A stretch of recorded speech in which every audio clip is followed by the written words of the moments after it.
এক সবুজ জঙ্গলের ধারে থাকত এক ধূসর রঙের বিড়াল। সে খুব চতুর ছিল, কিন্তু একটু অলসও। আর সেই জঙ্গলে থাকত এক সাদা খরগোশ, খুব দ্রুত দৌড়াতে পারত, মনটাও ছিল ভীষণ ভালো। একদিন সকালে খরগোশ ঘাস খেতে খেতে দেখতে পেল বিড়ালটা একটা গাছের নিচে চুপচাপ বসে আছে। খরগোশ হেসে বলল, "কি রে বিড়াল, সারাদিন শুধু বসে থাকিস কেন? একটু দৌড়াদৌড়ি কর।" বিড়াল চোখ মেলে বলল, "দৌড়াতে আমার লাগে না, বুদ্ধি থাকলেই হয়।"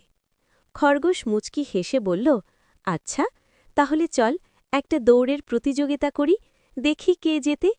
বিড়াল রাজি হয়ে গেল, মনে মনে ভাবল, এই খরগোশকে হারানো তো খুব সহজ। দৌড় শুরু হল। খরগোশ মুহূর্তেই অনেক দূরে চলে গেল, আর বিড়াল একটু দৌড়ে ভাবল, খরগোশ তো অনেক এগিয়ে গেছে, আমি একটু বিশ্রাম নিই। এই ভেবে সে গাছের নিচে শুয়ে পড়ল আর ঘুমিয়ে গেল। ওদিকে খরগোশ দৌড়াতে দৌড়াতে শেষে পৌঁছে গেল। অনেকক্ষণ অপেক্ষা করেও বিড়ালকে না দেখে সে ফিরে এসে দেখল বিড়াল ঘুমাচ্ছে।